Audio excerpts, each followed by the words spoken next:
Welcome to Educlick your online study partner. Good morning दोस्तों, आपका बहुत बहुत स्वागत है आपके अपने यूट्यूब चैनल एजुक्लिक में। तो देखिए, पिछली क्लास में फ्राइडे को अपना टेस्ट हुआ था और उससे पहले हमने अंग्रेज और मराठा संघर्ष के बारे में पढ़ा था। ठीक है, आज की क्लास में हम पढ़ने वाले हैं अंग्रेज मैसूर संघर्ष के बारे में। तो आइए पढ़ते हैं अंग्रेज मैसूर संघर्ष। देखिए, प्रथम अंग्रेज मैसूर संघर्ष, इसके कारण क्या थे उनको भी जानेंगे। प्रथम अंग्रेज मैसूर संघर्ष। प्रथम अंग्रेज मैसूर संघर्ष में क्या हुआ था कि देखिए 1761 में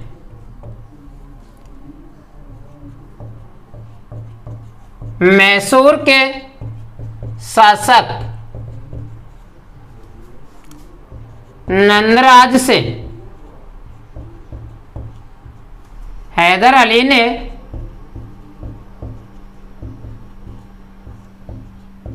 सत्ता छीनी।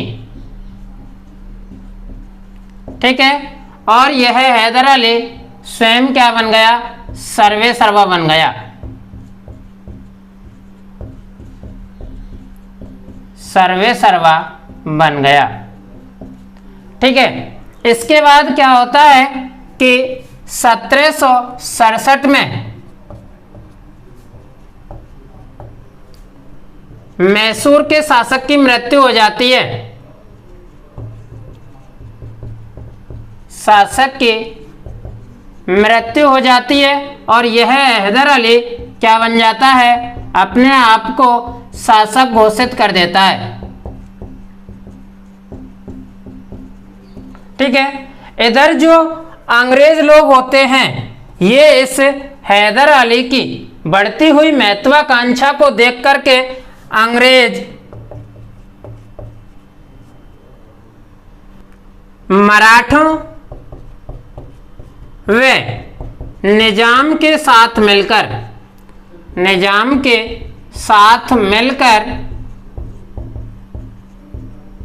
संगठन बनाते हैं।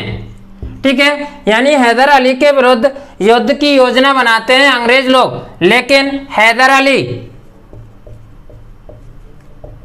क्या करता है कि इन मराठों को युद्ध में तटस्थ कर देता है।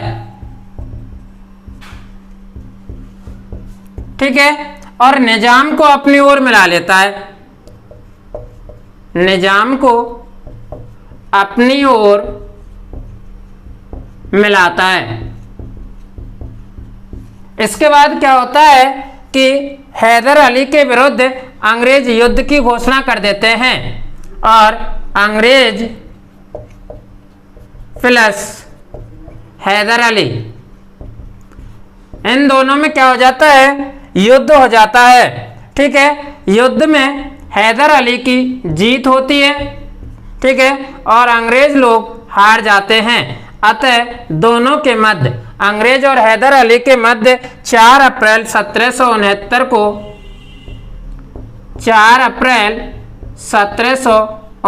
को मद्रास की संधि होती है।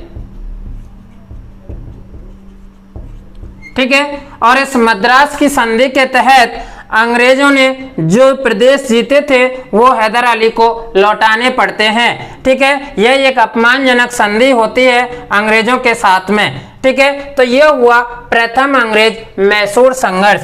अब देखिए दूसरा अंग्रेज मैसूर संघर्ष।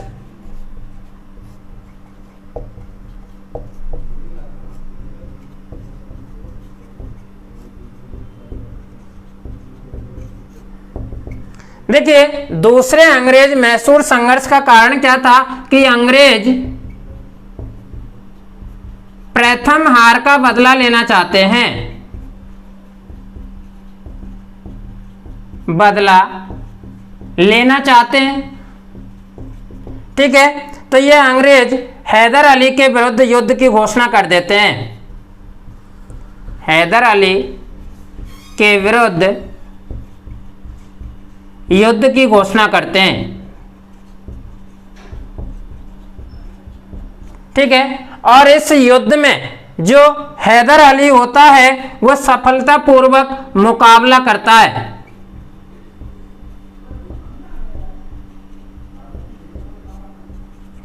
ठीक है, लेकिन होता क्या है कि 1782 में हैदर अली की मृत्यु हो जाती है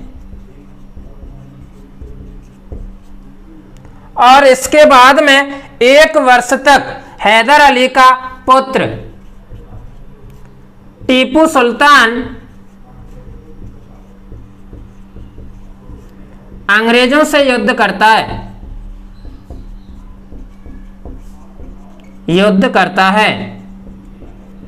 ठीक है, युद्ध करने के बाद में क्या होता है कि टीपू सुल्तान इस युद्ध में विजय होने लगता है। तो अंत में 11 मार्च 1784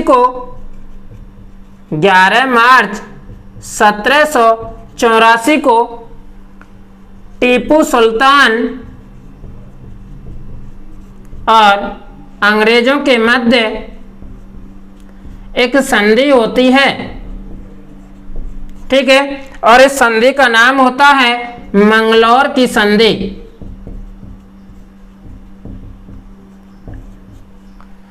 तो ये रहा दूसरा युद्ध और ये मंगलौर की संधि पर जाकर के समाप्त होता है। ठीक है, एक बार दोनों युद्ध दोबारा से देखिए कि प्रथम अंग्रेज मैसूर संघर्ष का कारण क्या होता है। 1761 में मैसूर का शासक होता है नंदराज और इस नंदराज से सत्ता छीन करके हैदर अली स्वयं सर्वेसर्वा बन जाता है। ठीक है, लेकिन कुछ समय बाद यानी 1767 में जब मैसूर के शासक नंदराज की मृत्यु हो जाती है तो यह हैदर अली अपने आप को स्वतंत्र शासक घोषित कर देता है। इधर इस हैदर अली की बढ़ती महत्वाकांक्षा से अंग्रेज परेशान हो जाते हैं और ये अंग्रेज लोग मराठों निजाम के साथ मिलकर के हैदर अली के विरुद्ध संगठन बनाते हैं। लेकिन होता क्या है कि ये हैदर अली मराठों को युद्ध में तटस्थ कर देता है और अपनी तरफ मिला लेता है। ठीक है, और निजाम को भी अपनी तरफ मिलाने में यह सफल रहता है।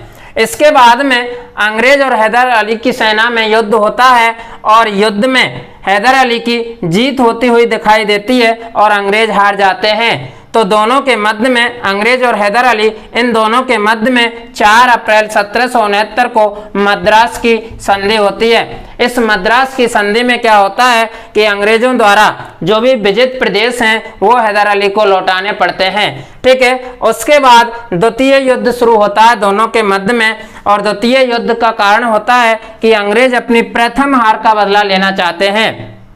इसमें क्या करते हैं कि वो हैदर अली के विरुद्ध युद्ध की घोषणा कर देते हैं और हैदर अली इस संघर्ष का बड़ी सफलता से मुकाबला करता है। लेकिन 1782 में हैदर अली की युद्ध में मृत्यु हो जाती है। मृत्यु होने के बाद में 1 वर्ष तक हैदर अली का पुत्र टीपू सुल्तान अंग्रेजों से युद्ध करता रहता है और अंत में टीपू सुल्तान के साथ में 11 मार्च 1784 को अंग्रेज संधि कर लेते हैं जिसे कहा जाता है मंगलौर की संधि। ठीक है, ये दोनों संधि याद रखना महत्वपूर्ण है। प्रश्न में पूछता है प्रथम अंग्रेज मैसूर संघर्ष में कौन सी संधि हुई थी, तो मद्रास की संधि, और द्वितीय अंग्रेज मैसूर संघर्ष में कौन सी संधि हुई थी, तो मंगलौर की संधि। यहां तक नोट कीजिए। आगे देखिए तृतीय अंग्रेज मैसूर संघर्ष।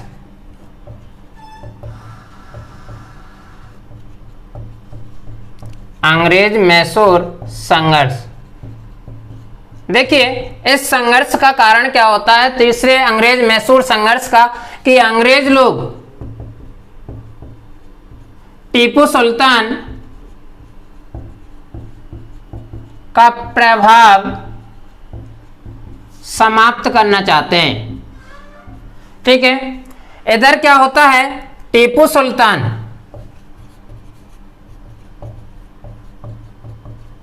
मालाबार की सुरक्षा हेतु कोचीन में स्थित डच दुर्ग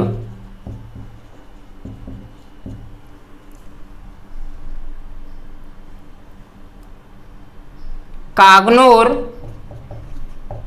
व आईकोट को खरीदना चाहता है।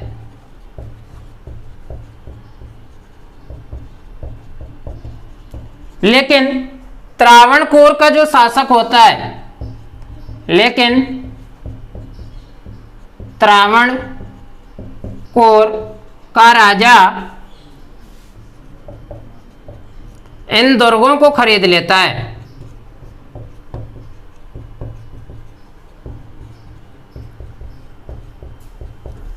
ठीक है, जिससे क्या होता है, यह टीपू सुल्तान होता है ना, ये नाराज हो जाता है, टीपू नाराज हो जाता है और ये क्या करता है कि त्रावणकोर पर आक्रमण कर देता है। टीपू सुल्तान त्रावणकोर पर आक्रमण करता है। इधर दूसरी तरफ क्या होता है कि अंग्रेज अधिकारी लॉर्ड कॉर्नवालिस मैसूर पर आक्रमण कर देता है। ठीक है, तो अंग्रेज और टीपू सुल्तान के मध्य में, अंग्रेज और टीपू सुल्तान के मध्य में एक संधि होती है। उस संधि का नाम होता है 23 फरवरी 1792 को, 23 फरवरी 1792 को श्रीरंगपट्टनम की संधि, रंगपट्टनम की संधि। ठीक है, इस संधि में मैसूर का आधा भाग चला गया, मैसूर का आधा भाग चला गया और 3 करोड़ की राशि अंग्रेजों को देनी पड़ी। ठीक है, इसके बाद में चतुर्थ मैसूर संघर्ष होता है। चतुर्थ मैसूर संघर्ष, इस चतुर्थ मैसूर संघर्ष का कारण है लॉर्ड डलहौजी की साम्राज्यवादी नीति थी। ठीक है, साम्राज्यवादी नीति के तहत लॉर्ड डलहौजी इस टीपू सुल्तान के अस्तित्व को समाप्त करना चाहता था। इधर लॉर्ड वेलेजली ने सहायक संधि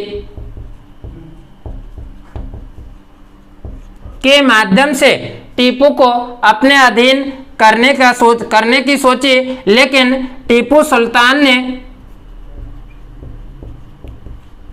सुल्तान ने मना कर दिया। जब टीपू सुल्तान ने सहायक संधि को नहीं माना तो अंग्रेज और टीपू सुल्तान दोनों के मध्य युद्ध हो जाता है और इस युद्ध में टीपू सुल्तान की हार होती है, यानी कि मृत्यु हो जाती है। और यह मृत्यु 4 मई 1799 को होती है। ठीक है, इस तरह से ये जो चतुर्थ अंग मैसूर संघर्ष है ये खत्म होता है और इसी के साथ में मैसूर में जो युद्ध की स्थिति थी वो खत्म हो जाती है। एक बार दोबारा देखते हैं तृतीय अंग्रेज मैसूर संघर्ष। इस संघर्ष का कारण क्या था कि अंग्रेज टीपू सुल्तान के प्रभाव को समाप्त करना चाहते थे। ठीक है, इधर टीपू सुल्तान मालाबार की सुरक्षा के लिए कोचीन में स्थित 2 डच दुर्ग, कौन कौन से, कागनूर व आईकोट को खरीदना चाहता है। लेकिन होता क्या है कि त्रावणकोर का जो राजा होता है वह इन दुर्गों को खरीद लेता है और इससे टीपू सुल्तान नाराज हो जाता है। तो इस स्थिति में टीपू सुल्तान त्रावणकोर पर आक्रमण कर देता है और इधर अंग्रेज अधिकारी लॉर्ड कॉर्नवालिस इस मैसूर पर आक्रमण कर देता है। अंग्रेज और टीपू सुल्तान दोनों की सेनाओं के मध्य युद्ध होता है और युद्ध के तहत एक संधि होती है जो 23 फरवरी 1792 को श्रीरंगपट्टनम की संधि होती है। इस संधि के तहत क्या होता है कि मैसूर का जो आधा भाग है वो चला जाता है और युद्ध हर जाने के रूप में अंग्रेजों को 3 करोड़ रुपए की राशि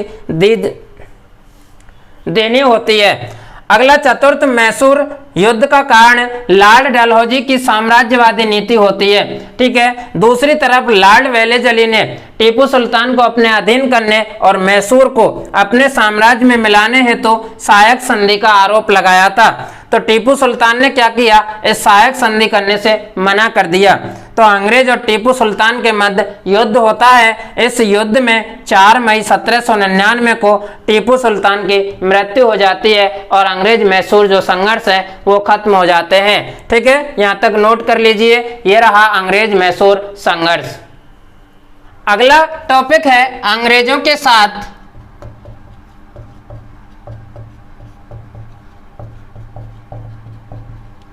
पंजाब का संघर्ष।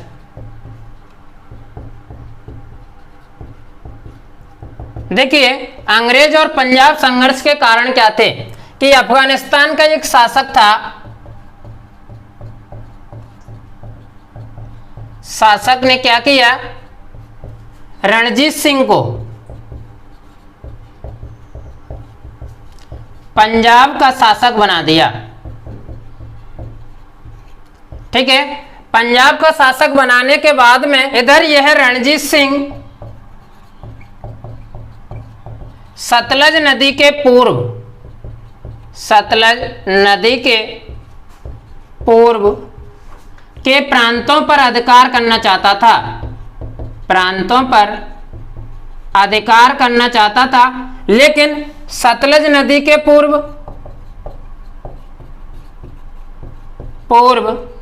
अंग्रेजों का अधिकार था। और अंग्रेज अधिकारी अख्तर लोनी ने यह कहा था कि यदि सतलज नदी के पूर्व कोई आक्रमण करता है और प्रदेशों को जीतता है तो यह अच्छा नहीं होगा, और यदि लाहौर की तरफ से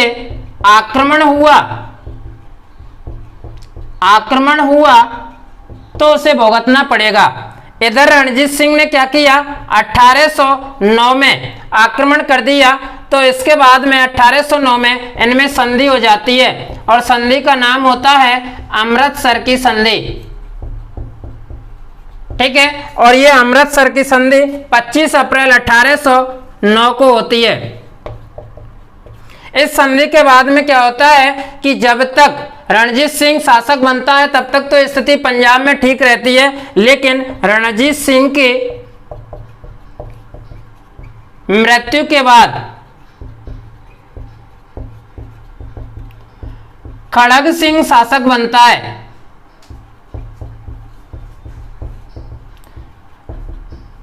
ठीक है, लेकिन यह खड़ग सिंह क्या होता है, अयोग्य शासक होता है, और इसके बाद में इसने खड़ग सिंह की अयोग्यता का लाभ उठा करके अंग्रेजों ने पंजाब के साथ संघर्ष शुरू कर दिया। तो इस तरह से प्रथम अंग्रेज सिख संघर्ष प्रारंभ हो जाता है। प्रथम अंग्रेज सिख संघर्ष प्रारंभ होता है। ठीक है, अब इस संघर्ष के जो कारण क्या थे कि अंग्रेजों की फूट डालो राज करो की नीति, फूट डालो राज करो नीति। इस नीति के तहत अंग्रेज क्या करते हैं कि 13 दिसंबर 1845 में 13 दिसंबर 1845 को लॉर्ड हार्डिंग ने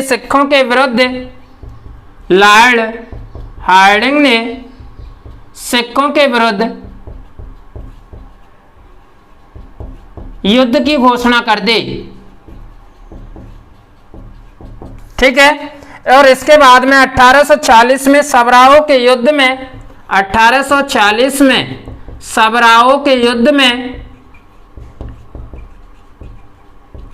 युद्ध में सिखों की हार हुई, सिखों की हार होती है। इसके बाद द्वितीय सिख संघर्ष प्रारंभ होता है।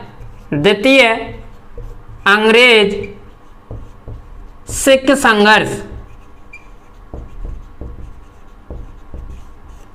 इसका कारण होता है कि अंग्रेजों द्वारा पंजाब में सारे ऐसे सुधार करना, अंग्रेजों के ऐसे सुधार जो सिख विरोधी थे। ये द्वितीय अंग्रेज पंजाब संघ का संघर्ष का कारण था। ठीक है, फौज से मुक्त किए गए सैनिकों का असंतोष, फौज से मुक्त किए गए सैनिकों का असंतोष भी इसका कारण था। 10 अक्टूबर 1848 को 10 अक्टूबर 1848 को लॉर्ड डलहौजी ने सिखों के साथ अंतिम युद्ध की घोषणा कर दी। इसके बाद में डलहौजी ने 29 मार्च 1849 को 29 मार्च 1849 को पंजाब को अंग्रेजी साम्राज्य में विलय कर लिया। इस तरह से ये अंग्रेज पंजाब संघर्ष चलता रहता है। एक बार दोबारा से देखिए, अंग्रेजों के साथ पंजाब के संघर्ष के कारण क्या थे कि अफगानिस्तान का शासक रणजीत सिंह को बना जाता है। ठीक है, रणजीत सिंह सतलज नदी के पूर्व के प्रांतों पर अपना अधिकार करना चाहता है, लेकिन सतलज नदी के पूर्व में अंग्रेजों का अधिकार होता है। और इधर अंग्रेज अधिकारी अख्तर लोनी ये कहता है कि लाहौर की तरफ से यदि कोई आक्रमण हुआ तो उसे बख्शा नहीं जाएगा। इस तरह से ये रणजीत सिंह लाहौर की तरफ से आक्रमण करता है और 25 अप्रैल 1809 में रणजीत सिंह और इसके मध्य में संधि होती है, जो अमृतसर की संधि कहलाती है। रणजीत सिंह की मृत्यु के बाद में शासक खड़क सिंह बनता है, लेकिन यह अयोग्य और अकुशल शासक होने के कारण प्रथम युद्ध प्रारंभ हो जाता है। इस प्रथम अंग्रेज सिख संघर्ष का महत्वपूर्ण कारण अंग्रेजों द्वारा फूट डालो और राज करो की नीति थी। इस नीति के तहत 13 दिसंबर 1845 को लॉर्ड हार्डिंग सिखों के विरुद्ध युद्ध की घोषणा कर देता है। 1846 में सबराओं के युद्ध में सिखों की हार हो जाती है। ठीक है, इसके बाद में द्वितीय अंग्रेज सिख संघर्ष प्रारंभ हो जाता है और इस युद्ध का प्रमुख कारण था कि अंग्रेजों के ऐसे सुधार जो सिख विरोधी थे, और दूसरा कारण फौज से मुक्त किए गए सैनिकों का असंतोष था। ठीक है, 10 अक्टूबर 1848 को लॉर्ड डलहौजी ने सिखों के विरुद्ध युद्ध की घोषणा कर दी और 29 मार्च 1849 को अंतिम रूप से लॉर्ड डलहौजी ने पंजाब को अंग्रेजी साम्राज्य में विलय कर लिया। तो आज यह हमने 2 संघर्ष पढ़े। ठीक है, यह आपको अच्छी तरह से समझ में आ गए होंगे और इसी के साथ में आज की क्लास यहीं समाप्त करते हैं। अगली क्लास में हम पढ़ेंगे 1857 की क्रांति के कारण स्वरूप और उसका भारत में प्रसार। ठीक है, तो हमारी इस वीडियो को ज़्यादा से ज़्यादा लाइक और शेयर करें, चैनल को सब्सक्राइब करें और आज जो पढ़ाया है इससे संबंधित जो भी नोट्स हैं वो PDF फाइल में डिस्क्रिप्शन बॉक्स में उपलब्ध करा दिए जाएंगे। ठीक है, अच्छे से मन लगा के तैयारी करें। धन्यवाद।